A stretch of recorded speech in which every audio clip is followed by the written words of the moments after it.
पावसाळ्यात आपला आहार कसा असायला हवा हे आपण पाहत आहोत. आज अशाच काही गोष्टींबद्दल आपण बोलणार आहोत. एरवी हे सगळे पदार्थ हेल्दी म्हणून कन्सिडर केले जातात, पण पावसाळ्यामध्ये ते खाणं आपल्याला त्रासदायक ठरू शकत असतं. तर यामधली सगळ्यात पहिली महत्त्वाची गोष्ट म्हणजे कडधान्य.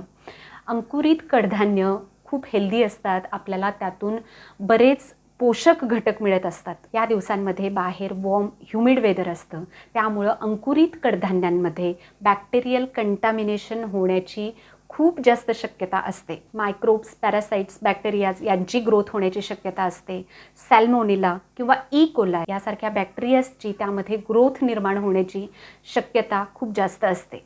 त्यामुळं या दिवसांमध्ये अंकुरित कडधान्य जी आहेत ती टाळण्याचा आपण प्रयत्न करायला पाहिजे. घ्यायचीच आपल्याला असतील तर अशा वेळेला ती व्यवस्थित स्वच्छ केली गेली पाहिजेत, व्यवस्थित धुवून घेतले पाहिजेत आणि व्यवस्थित शिजवून घेतले पाहिजेत.